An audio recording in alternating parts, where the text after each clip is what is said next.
সবার জন্য আমাদের হৃদয়ে জায়গা আছে না নাই? এজন্য আল্লাহ বললেন, আমি শুধু তোদের না, আমি রব্বুল আলামিন। আমি কি?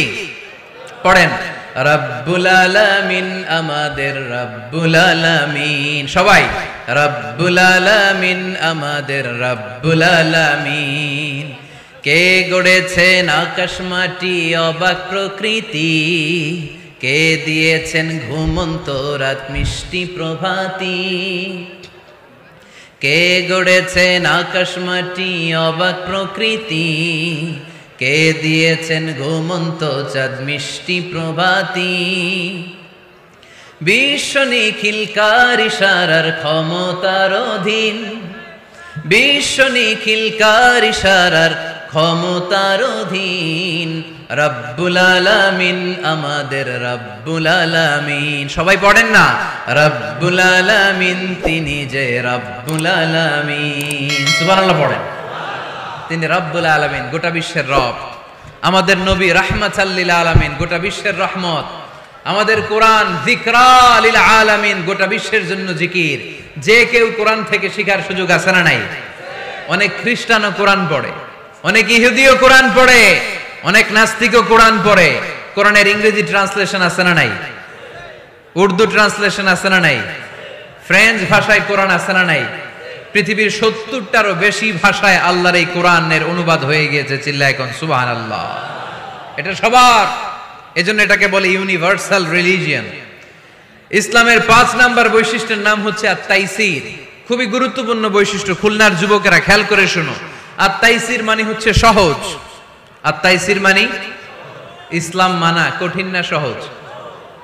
জোরে বলেন, ইসলাম মানা কঠিন না সহজ? আওয়াজ করে উত্তর দেন। দাঁড়িয়ে নামাজ পড়া কি ফরজ? দাঁড়াতে পারে না, কোমরে ব্যথা, প্যারালাইসিস, ওই লোকটা যদি তখন বসে পড়ে, নামাজ কবুল করবে কে? অজু করে নামাজ পড়া কি বলেন? কিন্তু পানি নাই, দেবপুরে কোনো পানি নাই। দেবদুয়ারে কোনো পানি নাই। এখন আপনি যদি তায়াম্মুম করে পড়েন, আপনার নামাজটা তখনও কবুল করবে কে? আমরা যে বিয়ে করি, এই বিয়েতে মোহরানা দেয়া কি? দিছেন তো মোহরানা?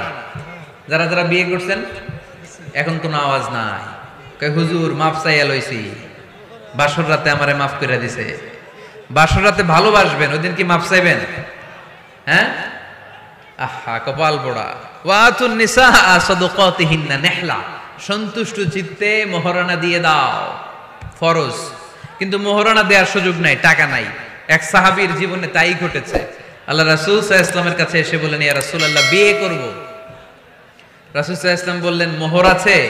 নাই। কি আছে? কই কিচ্ছু নাই। কিচ্ছু নাই তো বিয়ে করবা কেমন? কোরআন পড়তে পারো? পারি। কয়টা? এতটা সূরা মুখস্থ পারি। আরেক মেয়েকে জিজ্ঞেস করলেন, কোরআন পারো? না, পারি না। রাসূল সাল্লাল্লাহু আলাইহি ওয়াসাল্লাম এই ছেলেকে আর মেয়েকে বিয়ে করায় দিলেন। আর মেয়েকে বললেন, মা তুমি কোরআন পড়তে পারো না, কিন্তু তোমার স্বামী কোরআন পড়তে পারে। তোমার স্বামী তোমারে প্রতিদিন টিচারের মতো, প্রাইভেট টিচারের মতো, প্রাইভেট টিউটরের মতো কোরআন পড়ায় পড়ায় শিখাইয়ে দিবে। এটাই মা তোর বিয়ের মোহর।